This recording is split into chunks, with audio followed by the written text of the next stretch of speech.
नमस्कार दोस्तों, आज का मेरा टॉपिक है फाहियान। एक प्रसिद्ध चीनी बौद्ध भिक्षु यात्री और अनुवादक थे जिन्होंने चौथी और पाँचवीं शताब्दी में भारत की यात्रा की थी।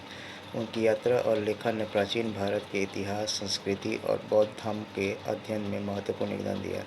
फाहियान का जन्म 337 ईस्वी में हुआ था, जो अब चीन के शांक्सी प्रांत के वुयांग में है। बचपन में ही फाहियान ने बौद्ध धर्म में रुचि दिखाई।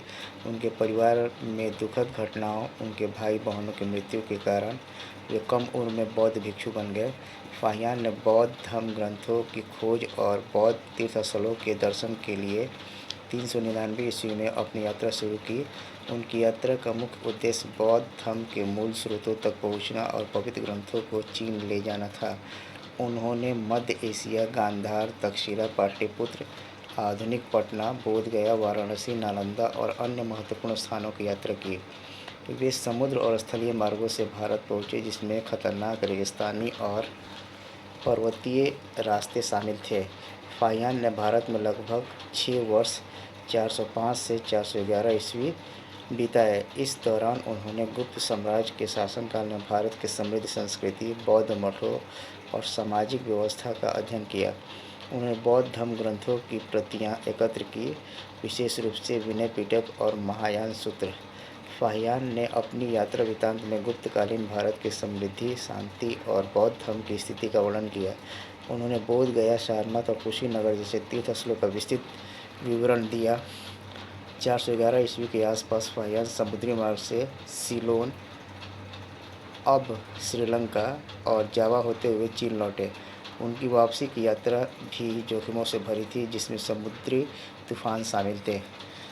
चीन लौटने के बाद फाहियान ने अपनी यात्रा का वृत्तांत लिखा, जिसे फो कुओ की या रिकॉर्ड्स ऑफ बुद्धिस्ट किंगडम्स के नाम से जाना जाता है।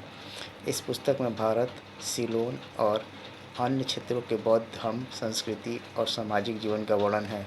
उन्होंने भारत से लाए गए ग्रंथों का चीनी भाषा में अनुवाद किया, जिससे बौद्ध धर्म का चीन में प्रसार हुआ।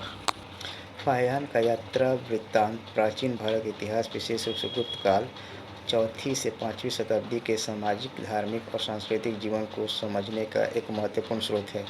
उनके लेखन से बौद्ध धर्म के तीर्थस्थलों और मठों की स्थिति का पता चलता है। उनकी यात्रा ने भारत और चीन के बीच सांस्कृतिक और धार्मिक आदान प्रदान को बढ़ावा दिया।